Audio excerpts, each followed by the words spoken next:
My husband invited his mistress to my birthday party and sat her at our table. He pretended not to know her. I smiled silently and said one phrase. All the guests turned to look at him and, "Good day, dear listeners. It's Briella again. I'm glad you're here with me. Please like this video and listen to my story till the end and let me know which city you're listening from. That way I can see how far my story has traveled. I used to think I had a good life. Not a perfect one. Nobody does. But a solid, real, American kind of good.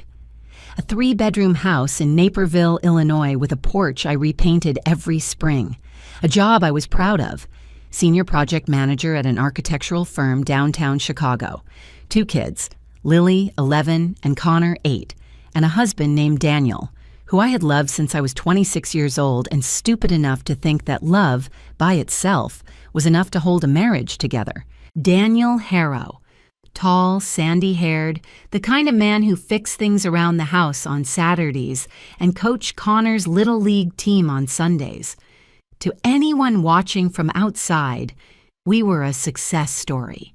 14 years of marriage, a shared mortgage, a shared bed, a shared life. But something had shifted. Not all at once. It never happens all at once. It happened slowly, the way water erodes stone. Little things. He started going to the gym at 6 in the morning, which was new. He bought cologne I didn't recognize, something sharp and expensive that I never saw on our bathroom shelf. He began tilting his phone screen away from me when he typed, a gesture so small and practiced that I almost convinced myself I was imagining it. Almost. There were other things. A weekend work conference in Atlanta that left no hotel charge on our shared credit card. A dinner with the guys from the office that he mentioned 3 days after it apparently happened. A name, Melissa, that appeared once in a text I glimpsed by accident, attached to 3 laughing emojis and a message that ended with "Miss you already." I didn't confront him. Not then. I know people always ask, why didn't you say something? But there is a kind of knowing that sits inside you like a stone, and you carry it quietly because you are not ready for your whole life to crack open. I carried it for 4 months, and then came my birthday. I turned 40 on a Thursday in October. Daniel insisted on throwing a dinner party. Our dining room, 20 people, catered appetizers, the good wine. He said it was to celebrate me. I believed him. Or I wanted to. I spent the afternoon at the salon, came home in a blue dress I had bought for exactly this occasion, and stood in my own kitchen feeling, for the first time in months, like maybe I was wrong. Maybe the suspicion was just anxiety. Maybe we were fine. The guests arrived at 7. Friends, colleagues, our neighbors, the Brennans, Daniel's brother Greg and his wife. And then, at 7:15, the door opened one more time. And Daniel said, "Oh, everyone, this is Melissa. She works in my department. Hope it's okay I invited her, sweetheart." He said sweetheart to me while she stood in my doorway. She was 32, maybe 33.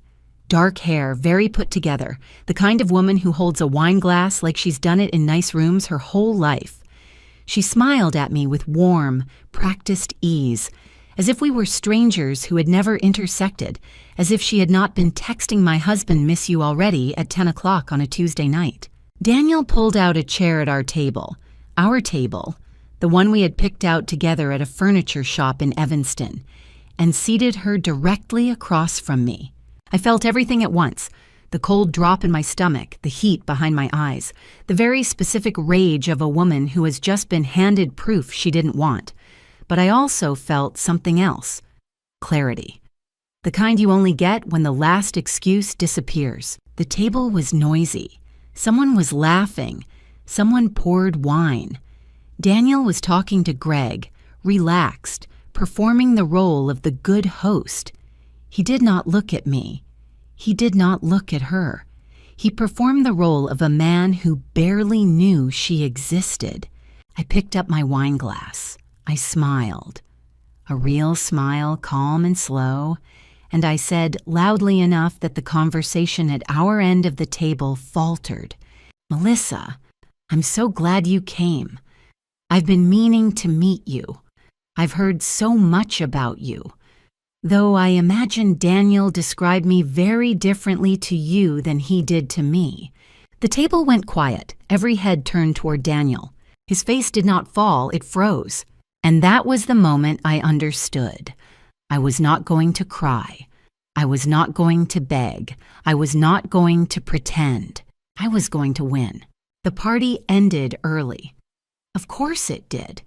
There is no recovering a dinner table from a sentence like that, not with polite conversation and dessert. People said their goodbyes with that particular American discomfort, the kind that lives in too long hugs and vague promises to catch up soon. Our neighbor, Carol Brennan, squeezed my hand on the way out and said nothing, which was the kindest thing anyone did all evening. Daniel waited until the caterers left. Then he came into the kitchen, where I was loading the dishwasher with slow, deliberate movements, and said, "That was unnecessary." I didn't answer him. I closed the dishwasher door. I went upstairs. I lay in the dark next to a man I had shared my life with for 14 years, listening to him breathe, and I did not sleep. The fear came in the night, the way it always does, quiet and total, like a tide. What would this mean for Lily and Connor? What would this mean for the house, for the mortgage, for the version of my life I had built piece by piece since my mid-20s? I had a good salary, but Daniel's income was a third of our household budget. I had friends, but half of them were our friends, the kind who would be forced to choose. I had a life I loved, and it was built in part on ground that had just cracked. I lay there and I let myself feel all of it. The grief, the humiliation, the rage. I gave it the night. In the morning, I got up before Lily and Connor, made coffee, and sat at the kitchen table with a legal pad and a pen. I am a project manager. It is my job to look at a complex, moving problem and break it into steps, to identify resources, risks, and outcomes, to work backward from the goal. I had spent 15 years doing exactly that for other people's buildings and other people's money. I could do it for my own life. Step 1 was information. I needed to know what I was actually dealing with. Not suspicions, not glimpsed text messages, not the cold, sick feeling in my chest. Facts. Duration, depth, documentation. I needed to understand the financial picture completely. Not my half of it, all of it. Joint accounts, his personal accounts if possible, any assets I wasn't aware of. I needed to understand my legal position before I did anything visible, which meant I needed a lawyer, not a friend who had gone to law school, a divorce attorney, a good one. I spent that morning while Daniel was at the office and the kids were at school calling 3 firms. I had done my research the night before on my phone, under the covers with the screen brightness turned all the way down. I chose a woman named Patricia Owens at a firm in Oak Brook. She had 22 years of family law experience and a reputation for being thorough. I made an appointment for the following Tuesday. I paid the consultation fee on my personal credit card, the one that predated our marriage and had only my name on it. Then I called my bank and quietly opened a new personal savings account. I didn't move any money, not yet, not without legal guidance. But I needed a vessel, a place that was only mine. I also called my sister, Dana. She lived in Portland, Oregon, far enough away that she'd had no part in our social life, close enough in every other sense that she was the first person I trusted with any of this. I told her everything. The gym, the cologne, the texts, Melissa at the dinner table. Dana was silent for a long moment, and then she said very quietly, "Tell me what you need." "Not yet," I said. "Right now, I just need you to know." I was not ready to tell anyone else, not until I understood the shape of what I was facing. Daniel came home that evening and behaved as though the party had never happened. He kissed the top of Connor's head, helped Lily with a math problem, made pasta for dinner. He was, as always, excellent at performing normalcy. He glanced at me once across the kitchen with an expression I had seen before, a careful blankness, the look of a man waiting to see whether the storm had passed. I gave him nothing. No anger, no coldness, no tears. I handed him a bowl of pasta and talked about Connor's baseball schedule like it was any other Wednesday. I had learned something the night before, sitting in the dark. My greatest asset was that he did not know what I was thinking. He expected either a confrontation or a collapse. I would give him neither. The plan was simple in its first form. Get information, get counsel, get prepared. Move slowly, move precisely. Don't tip my hand until I held all the cards. It was the most difficult kind of patience I had ever practiced. But I had been patient for 4 months already without knowing why. Now I had a reason. Now I had a direction. Patricia Owens had an office that looked exactly like Confidence. Dark wood, orderly bookshelves, a clean desk with a single yellow legal pad on it. She shook my hand, offered me coffee, and then sat down and listened without interrupting for 11 minutes while I laid out everything I knew. When I finished, she said, "First thing, don't move any money, don't change any accounts, don't do anything financially visible yet. Second thing, do you have independent income?" I told her about my salary. She nodded. "Good. Third thing, I'm going to need you to start documenting everything. Not obsessively, but consistently. Dates, incidents, expenses that don't fit the household pattern. And if there is any opportunity to obtain communication records, texts, emails, through legitimate means, that's worth pursuing." She walked me through Illinois divorce law, equitable distribution, marital assets, the children's custody arrangements, which, she said plainly, were almost always the sharpest point of any contested case. She told me what to expect if Daniel chose to fight it, and what leverage I might have depending on what I could prove. "Is there evidence of the affair?" she asked. "Not documented," I said, "not yet." She gave me the name of a private investigator she worked with regularly, a woman named Carla Fuentes, efficient and discreet.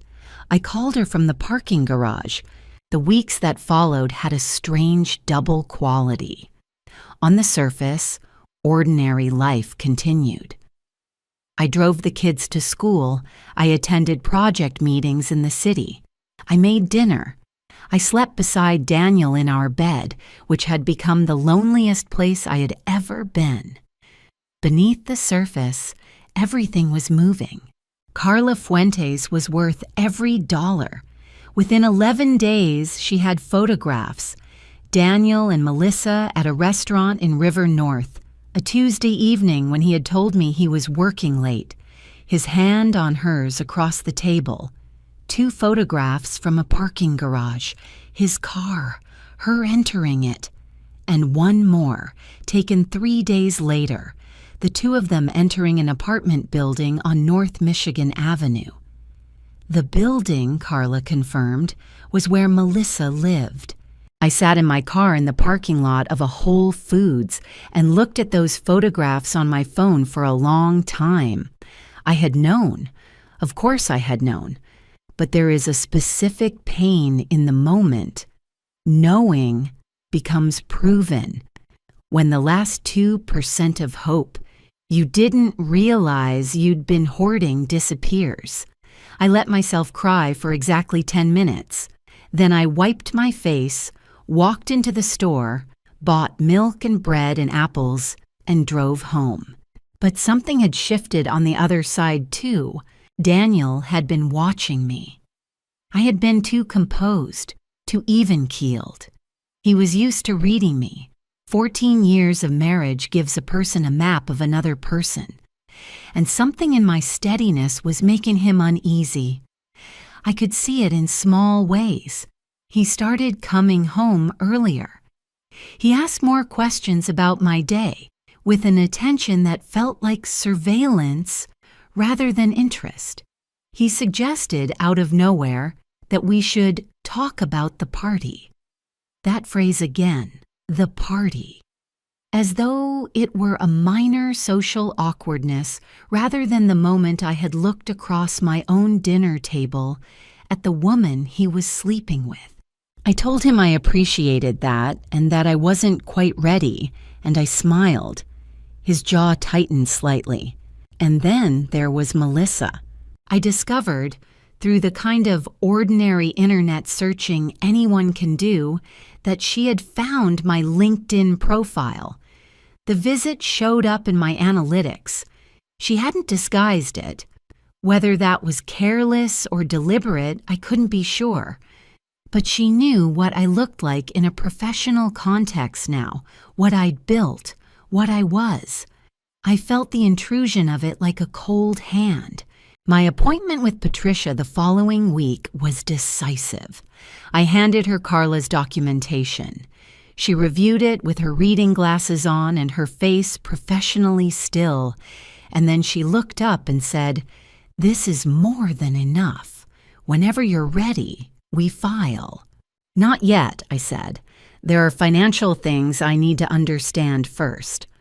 She nodded. "Then we use this time well." I left that office knowing there was no version of the future that looked like what I had imagined when I was 26. The marriage was over. It had been over before I knew it. The question now was not whether, but how. And how was everything? The point of no return had been crossed. I had proof. I had counsel. I had a plan. I had, for the first time in 14 years, acted entirely on my own behalf. I filed for divorce on a Monday morning in December, 3 weeks before Christmas. Patricia Owens filed the petition with the DuPage County Court. The papers were served to Daniel at his office. His office, not our home. That was deliberate. I didn't want the children anywhere near the moment it landed. He called me 4 times between 11 and noon. I didn't answer. I was in a project meeting in the city discussing floor plans for a civic center in the western suburbs, and I let my phone vibrate silently in my jacket pocket while I talked about load-bearing walls and permit timelines.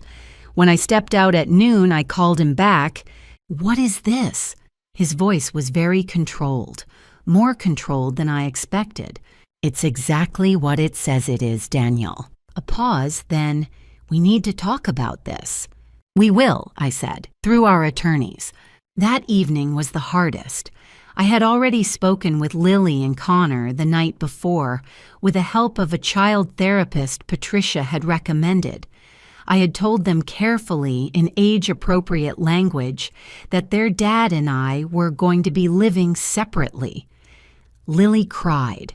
Connor didn't fully understand and asked if they were still going to baseball in the spring. I told him yes. I held them both for a long time. Daniel moved out 2 days later. He went to his brother Greg's house, 40 minutes away. I thought that would be the shape of it for a while. The quiet, procedural machinery of legal separation. I was wrong. 4 days after Daniel moved out, his mother called me. Sandra Harrow was 64 years old and had never particularly liked me, which she had always disguised behind politeness. Now the politeness was gone. She told me I was destroying this family. She told me Daniel had explained everything to her, though she did not specify what everything meant.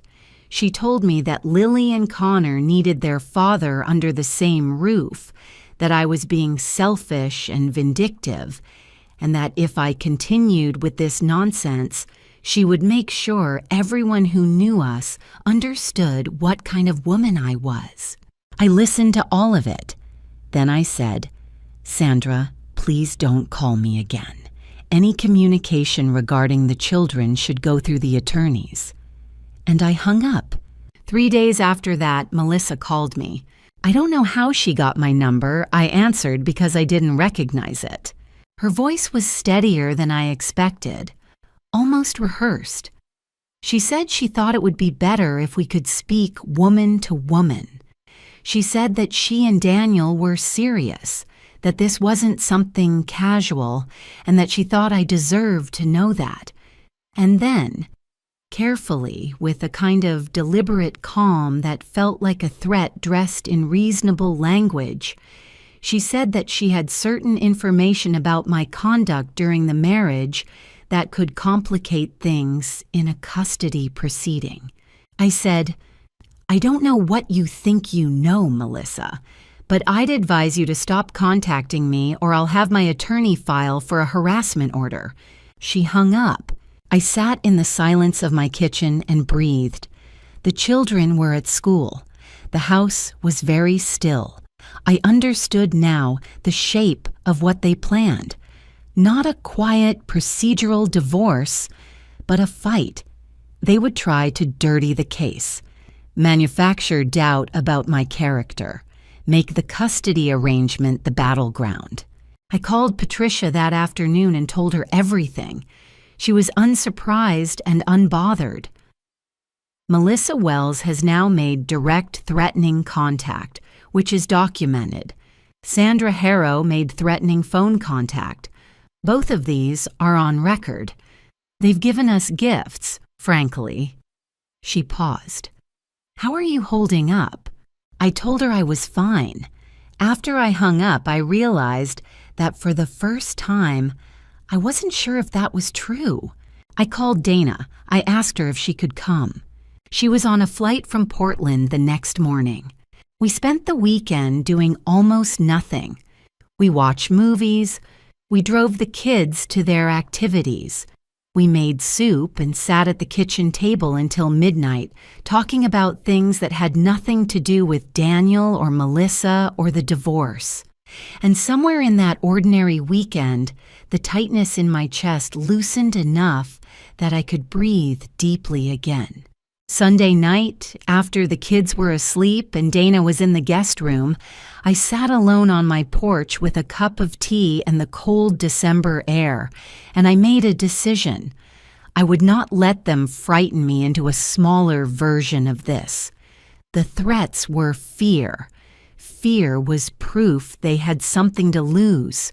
January came in gray and cold, the way Illinois Januaries always do, and with it came what I could only describe as a siege by 1,000 small gestures.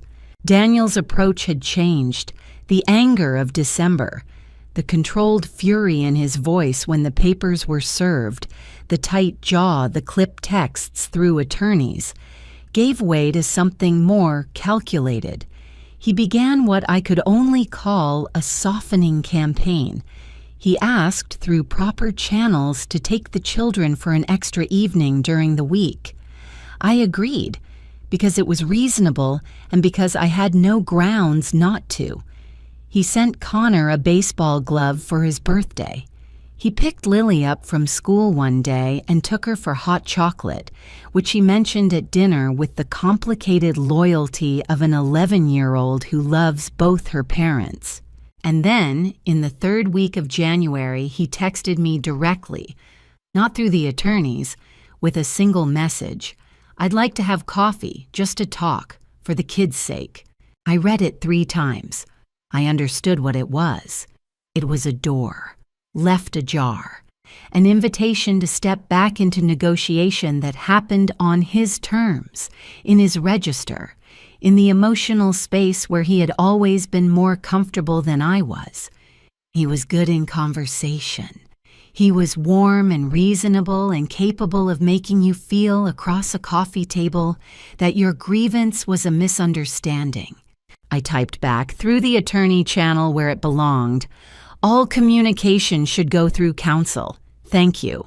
Melissa, meanwhile, had gone quiet after our phone call, but she had not disappeared. She was watching, I could feel it in the same way you feel weather changing before you see it. My LinkedIn profile was visited again twice. A colleague at work mentioned, casually, that a woman she didn't know had asked about me at an industry networking event, describing me by name. The woman, my colleague said, had dark hair and seemed to know a lot about my professional history. I noted it. I told Patricia. "She's building a picture of you," Patricia said, "looking for something she can use."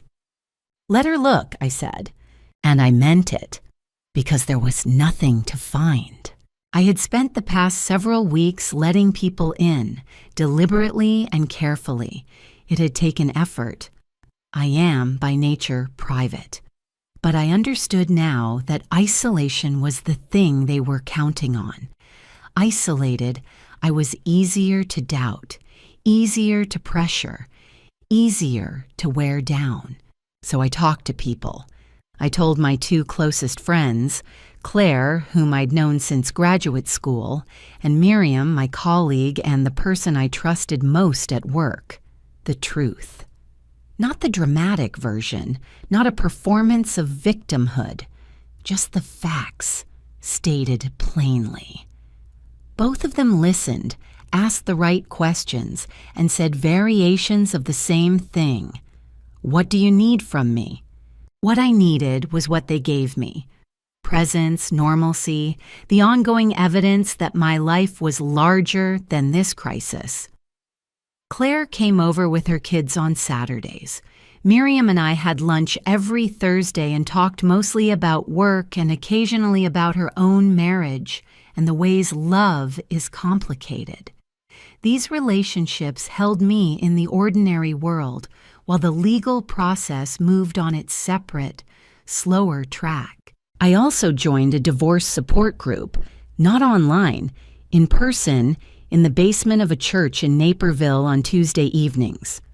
I went once expecting to find it morbid and stayed for the whole hour because the people there were so unsentimental about their own situations, so clear-eyed about what they had lost and what they intended to rebuild, that I left feeling something I hadn't expected: solidarity. There were women there who had been through worse. There were women who were 2 years out and laughing. That mattered. Daniel and Melissa, from what I could observe, had misread the situation entirely. They had expected, I think, a woman in pieces. They had expected grief to become compliance. They were watching for a crack, some sign that the pressure of December, Sandra's call, Melissa's threat, the prospect of a custody fight, had done what they intended it to do. What they saw instead was a woman who went to work, took her children to school, had dinner with friends, and responded to every legal communication promptly and without drama. I imagine that was, in its own way, more unsettling than a breakdown would have been. It was a Saturday in mid-February when Sandra Harrow appeared at my door. She did not call ahead. She knocked at 10:15 in the morning, while Lily was at soccer and Connor was at a friend's house, which I suspect she knew. Sandra had always tracked the children's schedules with the thoroughness of a woman who believed she was the center of the family's organizational universe. She was dressed carefully, as though she had considered her presentation. She held a container of something.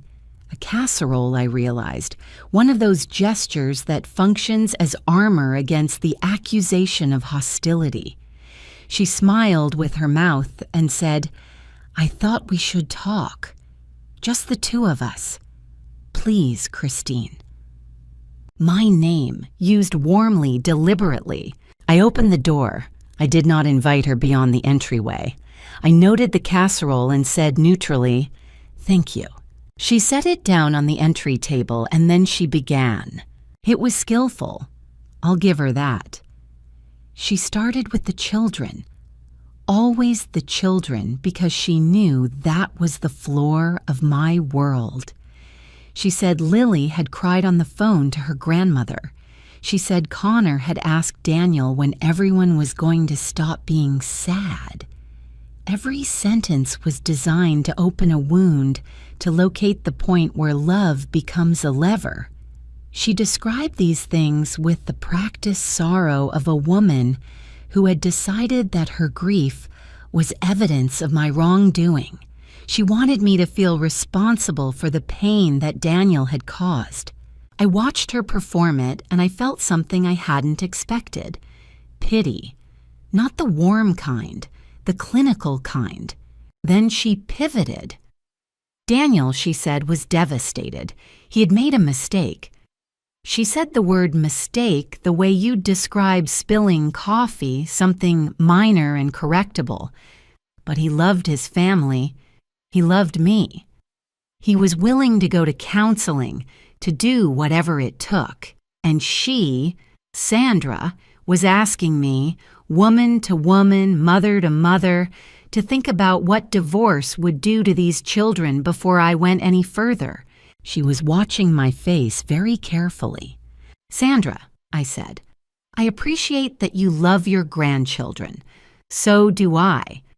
That's exactly why I'm making sure this process is handled correctly, so that they have stability and both of their parents fully present in a healthy way. A divorce doesn't take their father from them. She shifted. The warm approach adjusted, showing the edge underneath. Christine, I know that you've been talking to people, building your little coalition. The phrase, your little coalition, was meant to diminish. I want you to understand that Daniel has resources. He has people in this community who respect him. If you push this, if you go after everything, this will not go the way you think it will. There it was, the thing behind the casserole. Thank you for coming, Sandra, I said. I picked up the casserole and handed it back to her. I'll be forwarding the details of this conversation to my attorney. Her face did something complicated. A rapid passage through shock, then fury, then the reconstruction of composure. She took the casserole. She left. I closed the door. I stood in my own entryway and listened to her car pull out of the driveway and disappear down the street. The house was very quiet around me. I noticed, absurdly, that the entryway still smelled faintly of whatever she had cooked. Something with garlic and tomato, domestic, warm, a smell designed to soften. I went to the kitchen and opened the window. She was right about one thing. Daniel had resources. He had the larger professional network in this town, the longer history of visible community involvement, the kind of social capital that accumulates when you're a man who coaches Little League and knows everyone at the Bar Association events. I had always been the quieter one, the one who worked hard and showed up and did not particularly need to be seen. And for a moment, just a moment, I felt the cold weight of that. What if the people who knew us chose him? What if Sandra's implication about resources meant something more specific, something I hadn't anticipated? What if I had underestimated what they were capable of, how far they were willing to go? The fear was real. I sat with it for 3 minutes at my kitchen table. Let it be real. Gave it the full honest weight it deserved. And then something happened in the middle of it. The fear turned over, and underneath it was rage, and underneath the rage was something harder and cleaner. Certainty. They had sent his mother to my door on a Saturday morning with a casserole and a threat. That was what they had. That was the measure of what they thought of me. That I could be softened with a home-cooked dish and a grandmother's tears and a vague warning about resources. They thought I was the kind of woman who could be managed. They had thought that since the beginning. That was, ultimately, their greatest miscalculation. I picked up my phone. I texted Patricia the summary of what Sandra had said with timestamps. Then I made coffee, sat at my kitchen table, and opened my laptop. I had a project milestone report due Monday. I worked on it for 2 hours, methodically and well.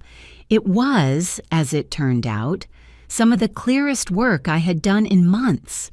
I was not going to be moved, and every time they tried to move me, I was going to remember the casserole at the door, and it was going to make me more certain, not less. The deposition was scheduled for a Tuesday in March at Patricia's office in Oak Brook. It was the formal discovery session in the divorce proceedings. Both parties present, both attorneys, a court reporter. Daniel had hired a lawyer named Garrett Fisk, who had an aggressive reputation and a manner that suggested he'd been told he was the smartest person in most rooms. He was not wrong that he was aggressive. He was wrong that it would be enough. Daniel came in looking tired beneath his composure. He had lost some weight since December, and the lines around his eyes were deeper. He was wearing the charcoal suit he saved for serious occasions, the one he'd worn to job interviews and to his father's funeral. I noticed, and then I set the noticing aside. I was not here to feel what I had felt for 14 years. I was here to finish what I'd started. Melissa was not present. She had no formal standing here, but her presence was embedded in everything. In the documentation Patricia had prepared, in the photographs from Carla Fuentes, in the phone records that Daniel's own attorney had apparently not known we had obtained through proper legal discovery. The early part of the deposition was procedural. Financial disclosures, asset accounting, property documentation. I had spent weeks preparing for this with Patricia, going through every document, every account, every asset with the same attention I brought to complex project plans at work. I knew our financial picture better than Daniel did. He had always been careless about specifics. He trusted that the numbers would work out, that I would track the details, that the infrastructure of our life would maintain itself. It had. I had built it. And now I knew every beam and junction of it. When Garrett Fisk began the questioning about the nature of our marriage's breakdown, his approach was what Patricia had predicted. He tried to establish a narrative of mutual deterioration. He asked about my travel for work. He asked about my emotional availability, a phrase clearly chosen to suggest neglect. He asked with careful neutrality whether there had been other parties involved on my side of the marriage. I looked at him steadily and answered every question in factual, complete sentences. No defensiveness, no elaboration, no visible anger.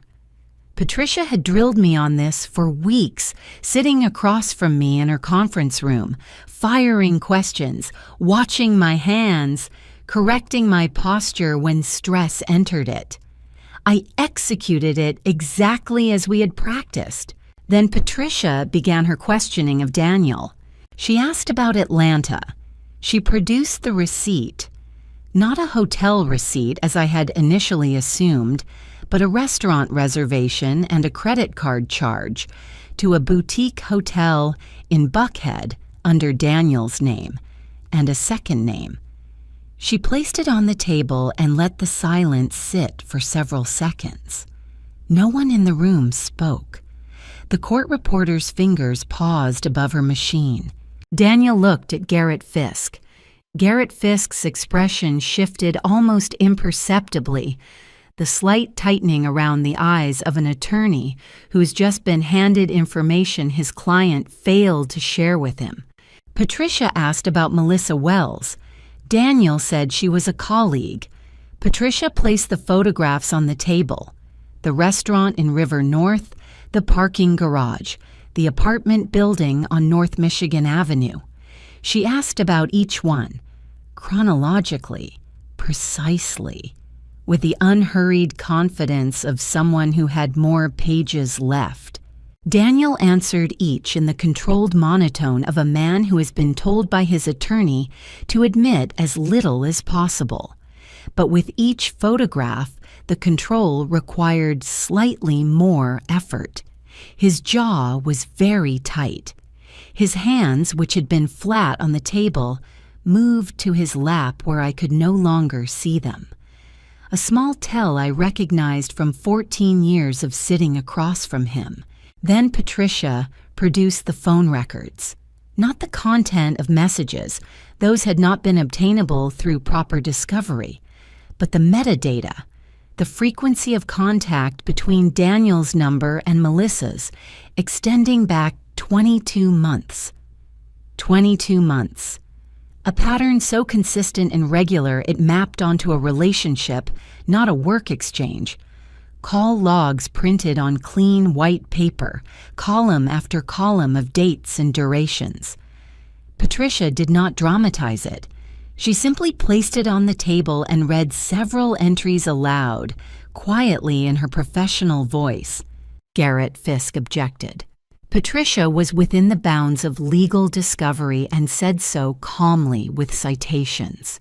The room felt very still. The court reporter was typing. Outside the window, Oak Brook traffic moved past, ordinary and indifferent to the fact that a marriage of 14 years was being formally, irrevocably dissected in this beige conference room. And then something happened that I had not predicted. Daniel looked at me. He hadn't until that moment. He'd been directing his attention to his attorney, to the court reporter, to the middle distance. But in the moment after the phone records were placed on the table, he looked directly at me. And what was in his face was not anger, not defiance, not the careful blankness he had maintained since December. It was something I had not expected after 14 years of thinking I knew him. It was shame. Not performed shame. Not the shame of someone who has been caught and is calculating the optics, the real kind which is quieter and uglier, the kind that a person cannot entirely control. It lasted approximately 2 seconds.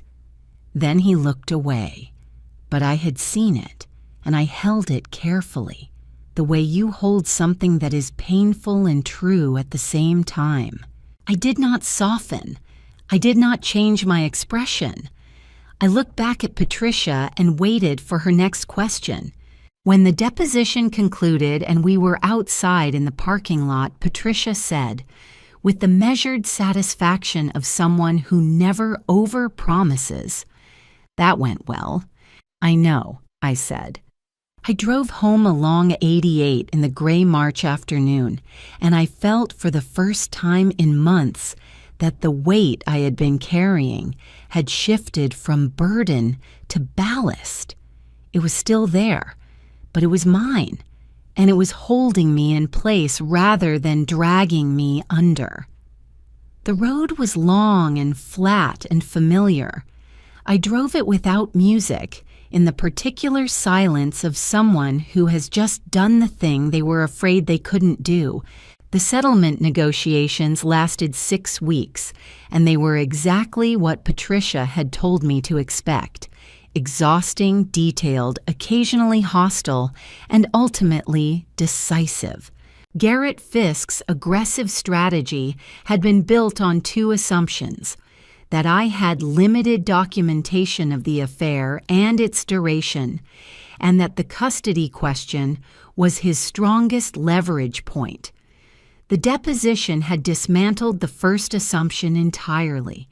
The second one he held on to longer, with the particular tenacity of an attorney who has built a case around a premise he cannot yet afford to abandon. But it too collapsed, for a reason I had not anticipated. In April, Melissa Wells was transferred to Daniel's direct report chain at his company. She had apparently been quietly promoted in the months before the divorce proceedings, in the way that people sometimes are when someone with influence is advocating quietly on their behalf. Someone in the HR department flagged the relationship as a workplace policy violation. The company launched an internal investigation. I learned about it through Carla Fuentes, who was still, at my instruction, monitoring the situation. Patricia incorporated it into our proceedings immediately, with the efficiency of someone who recognized a structural gift when it arrived. The moral character argument Garrett Fisk had been quietly building. The suggestion that Daniel was the more stable parent, the more conventional one, the one whose life had not been disrupted by conflict, developed a significant structural problem when it became clear that his relationship with Melissa was actively under investigation by his own employer, and that he had, for 22 months, conducted it on company time and company property. Daniel was placed on administrative leave in late April. I heard about it from Carla on a Thursday evening. I was sitting on my porch with a glass of water and the last of the spring light, and I listened to her tell me, and I thanked her, and I hung up. I didn't feel triumphant. I felt the specific gravity of watching something inevitable arrive. The settlement we reached in early May gave me the house. The children's stability was the court's primary concern, and I was the parent with the established home, the consistent schedule, the clean professional record, and no workplace misconduct investigation hanging over the proceedings. Daniel received his retirement accounts, his car, and a portion of our joint savings. He paid child support calculated precisely according to Illinois guidelines. Spousal support was structured for 3 years, declining incrementally given my independent income and the trajectory of my career. I got primary residential custody. Daniel got generous visitation. Every other weekend, 1 evening per week, and equal time during school breaks. I had wanted this. Not as punishment. I did not want my children's father to be absent from their lives. I wanted them to have 2 parents who were present and stable, and I wanted to be the one who maintained the constant. This arrangement allowed both. Patricia had told me early on, the goal isn't to destroy him. The goal is to protect you and your children. I had agreed with that, and I had meant it, and the settlement reflected it. The day the settlement was signed, we were in a conference room in Oak Brook for the last time. Garrett Fisk shook Patricia's hand across the table and said something quiet to her that I couldn't hear. Patricia nodded with the contained expression of someone receiving a compliment she had anticipated and did not require. I noticed that Daniel's attorney looked, beneath his professionalism, like a man who had gone into a room confident and come out recalibrated. I signed my name on the last page. Christine Harrow, in the signature I had written 10,000 times. I sat back in my chair and let the pen rest on the table. Daniel was at the other end of the same conference table, and for a moment we were simply 2 people who had shared 14 years and 2 children and a porch that needed repainting every spring. He looked at the signed document for a long moment. Then he looked up, not at me, at the window. Outside it was raining. A steady April rain. The kind that softens the ground and smells like beginning. He didn't speak to me. I didn't speak to him. There was nothing left to say that belonged in that room. Everything that needed to be said had been said on paper, with documentation, with the weight of law behind it. We left through different doors. On the drive home, I called Dana. She answered on the first ring, the way she always did when she knew I might need her. "It's done," I said. A pause, the kind that holds everything unsaid and doesn't need to say it. Then, how do you feel? I thought about it honestly, the way I had learned to think about things. Like someone who just finished a very long project, I said. And it came in on time. She laughed. I laughed too in my car on the interstate in the April rain, and it was the first real laugh in a very long time. The kind that comes from somewhere deep and true, not performed for anyone, not managed, just real. There was no dramatic reversal, no apology from Daniel, not a real one, not the kind that costs something. No moment of spectacular public reckoning that would make a satisfying movie scene. Real victories don't always look like that. Sometimes a real victory is a signed piece of paper and a drive home in the rain and the knowledge that you did not compromise on the thing that mattered, that you did not let fear fold you in half, that you went in with documentation and preparation and 14 months of patience, and you came out with your children's home and your financial stability and every decision made on your own terms, by your own hand. That was enough. It was, in fact, everything. Summer came in slowly that year, the way it does in northern Illinois, tentative at first, then suddenly enormous. The kids got out of school in June, and I took 2 weeks off work and drove them to Michigan, to a lake house my college friend owned and offered freely. We swam and kayaked and ate corn on the cob and went to bed sunburned and content. I remember lying on the dock one evening while Lily and Connor caught fireflies in the grass behind me, listening to the water and thinking, this is still my life. It is different. But it is mine, and it is good. I was 40 years old, and I was starting over, and I was not afraid of it. At work, I was promoted to Vice President of Project Operations in September. It was something I had been working toward for 3 years, a conversation that had been ongoing with leadership.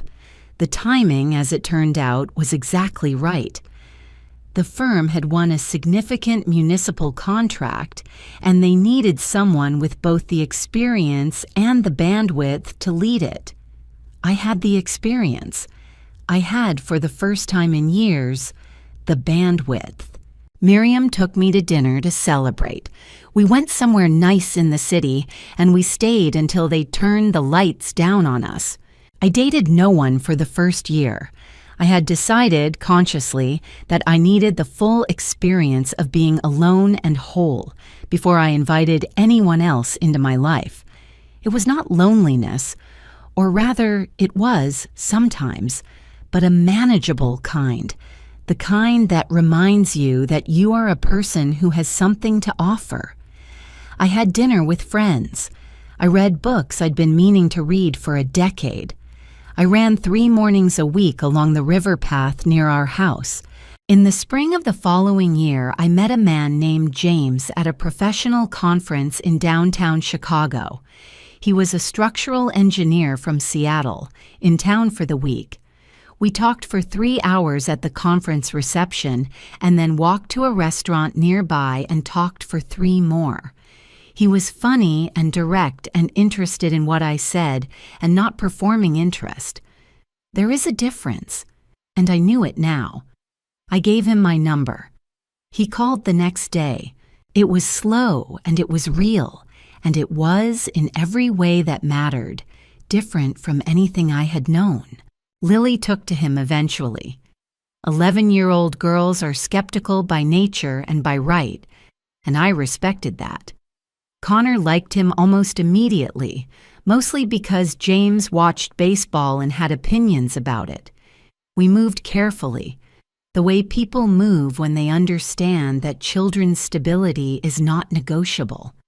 James understood this without being told. As for Daniel, he was asked to resign from his company in July, 6 months after the internal investigation began. The details were not made public, but the professional community is smaller than it appears, and I heard through the kind of quiet information networks that professionals maintain that the resignation had not been entirely voluntary. He was out of work for several months. The income gap had implications for the child support calculations, which Patricia handled swiftly and correctly. He and Melissa stayed together. Through the investigation, through his job loss, through the public awkwardness of being the couple whose relationship had begun the way it did. I will not claim no satisfaction in that because I am human, but what I observed on the occasions I had unavoidable contact with Daniel around the children was not a man living happily. He was quieter than he'd been, older in a way that wasn't just time. Melissa, who had cost him his job and his marriage and his reputation in a community where he'd been known and liked, was, I imagine, a more complicated person to come home to than she'd seemed across a dinner table. Sandra Harrow stopped calling me entirely. She sent Christmas cards to the children and nothing else, which was appropriate, and I made sure the children could receive them without commentary from me. My children were healthy and loved and held in the ordinary way of everyday life, which is the only way that matters. Connor made his travel baseball team in the spring. Lily began writing stories, long ones, in a notebook she kept in her nightstand. She showed me one. I read it and told her it was very good, because it was. The house was the same house, with the same porch I repainted every spring, but it felt different from the inside, lighter, more honestly itself. I was, and this is a simple thing to say and a large thing to mean, happy. People ask me what I would do differently. Honestly, I would have trusted myself sooner. Fear is loud. Clarity, when it finally comes, is quiet. But it lasts. I learned that the moment you stop managing other people's comfort at the expense of your own truth, you become very difficult to manipulate. I learned that preparation is not coldness. It is self-respect in action. If you had been sitting at that birthday table looking across at the woman your husband invited, what would you have done? Leave your answer below. And if this story stayed with you, subscribe. Thank you for listening.